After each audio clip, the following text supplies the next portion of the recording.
a statement from Volodymyr Zelenskyy in the form of a tweet. I think I'm right in saying. Simon Marks joins me, LBC's Washington correspondent. Was it a tweet? It's a long tweet. It was a tweet. It's a very long tweet, Sheila, and I think it represents the do-over for Friday's drubbing of Volodymyr Zelenskyy in the White House, and then a pushback, a response to President Trump's argument yesterday that Volodymyr Zelenskyy had erred in saying that peace would not come to Ukraine for a very, very long time. The Ukrainian leader writes, "I want to reiterate Ukraine's commitment to peace. None of us wants an endless war.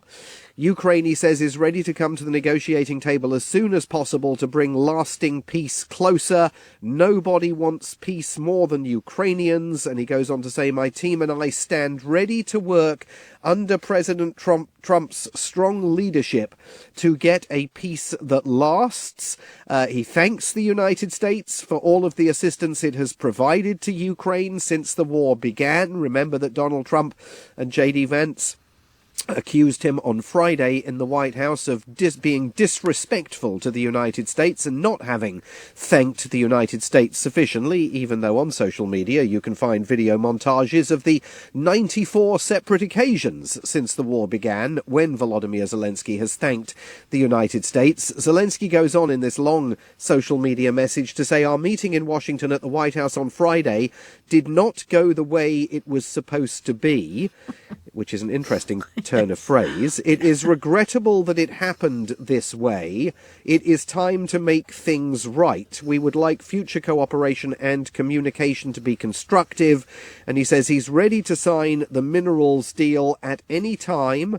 "We see this agreement as a step towards greater security and solid security guarantees, and I truly hope it will work effectively." Now, both of those paragraphs have got enormous hostages to fortune contained within them, because we still don't know whether this minerals deal contains any security guarantees, much less solid security guarantees that the Ukrainian leader and our own Prime Minister is asking for. And on that description of the meeting in Washington at the White House, it did not go the way it was supposed to be.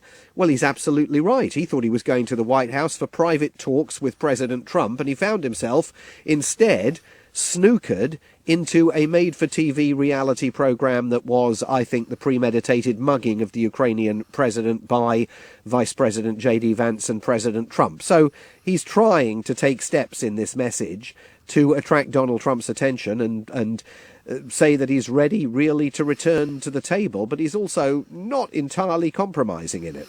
I'm only half joking when I say it sounds like Keir Starmer dictated it to him.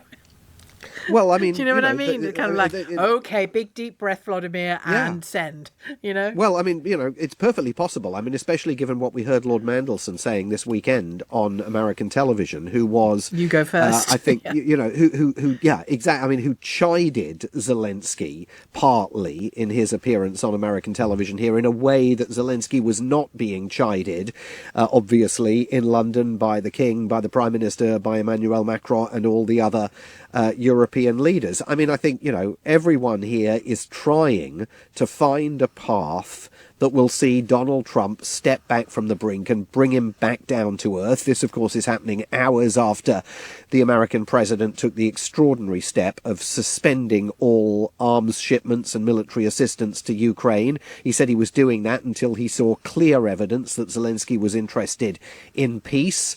Does this message on social media meet Donald Trump's mark, or is Donald Trump more focused on delivering on Vladimir Putin's demands and tilting this entire peace negotiation in Russia's favour and potentially even the war itself by suspending those arms shipments? Yeah, I mean, I did mention it in the first hour when we talked about Ukraine, but it's important to note, isn't it, that despite this move to pause the armaments for Ukraine, inherent in the statement was if they work towards a peace, if they get things right, we'll continue to support them, was essentially the message. Yes, I mean, there were senior administration officials last night describing this as a temporary pause, and obviously that suggested that it would be lifted at some point under some circumstances. But the arbiter of whether Ukraine is serious about peace is President Donald Trump. And he clearly, over the last several days, has not been down the middle, as he claims to be, between Russia and Ukraine. He's bailed on America's alliance with Ukraine, and it remains to be seen what sort of commitment from Zelensky, beyond even the signing of the minerals deal, is going to be sufficient in the American president's mind, to get that assistance flowing again into Ukraine. I've just noticed it here on social media while you're talking, Simon. Chris Shipp at ITV saying that he's just posted some images from the King's visit today on board HMS Prince of Wales, which is at sea ahead of its deployment next month. I mean, there you have, our own, head of the armed forces, very, very visible on board one of our, best ships. And that's a message, is it?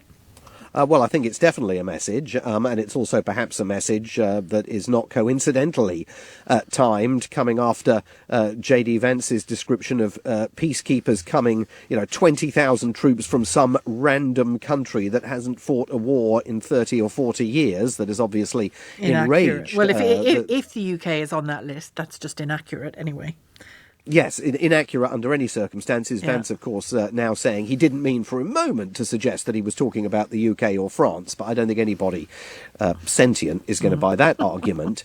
I think a lot of this is about everybody trying to work out just how serious this American administration is about torching the 8-decade-long transatlantic alliance. I mean, that's the real question. Is Trump determined to ally the United States with Vladimir Putin's Russia at the cost of the transatlantic alliance, or is there still some way to salvage all of this? And it's an open question. And a quick word before you go, if you would, on a tweet that was sent by Donald Trump, not Zelensky, Donald Trump, much earlier this afternoon, around lunchtime. All federal funding will stop for any college, school or university that allows illegal protests. It goes on. Tell us a bit more about it, what you interpreted it to be. Yeah, this is a social media message ripped from Vladimir Putin's playbook. It's been published on Donald Trump's own Truth social media platform. He says that all federal funding for institutions of higher education will stop if they allow illegal protests to take place. Agitators will be imprisoned or permanently sent back to the country from which they came. American students will be permanently expelled or, depending on the crime, arrested. And he says no masks will be permitted at any protests that take place on college campuses. I mean, it's not coincidental that message is being published just ahead of Donald Trump's big speech tonight on Capitol Hill to a joint session of Congress. At a moment where the weather is beginning to turn to spring here. It's not as cold as it used to be, and there may be opponents of Donald Trump that are planning in the spring and the summer to take to the streets, and there may well be more protests on American college campuses, because there is, of course, a very long tradition of civil dissent being demonstrated by people that oppose successive American governments on those campuses. And Donald Trump is basically giving them a warning today. Right. So you think it's more than about the Gaza encampments we've seen? Oh, I think it relates. I mean, obviously, the experience that the United States had with that last summer and autumn absolutely is related to it. But I think it's also preparatory for what we all sense is coming here. Given the disappearance of leaders from the Democratic Party since Donald Trump came to power, there's no coordinated response to Donald Trump coming from the Democrats at all. Bernie Sanders, the left-wing gadfly from Vermont, said a few days ago, it's going to fall to people on the streets to express their fury towards Donald Trump, and I suspect that we're going to see that kick off as the weather here gets better. Thank you, Simon. We've already seen it on the slopes, haven't we, those protests against J.D. Vance. Thank you very much. Simon Marks, LBC's Washington correspondent.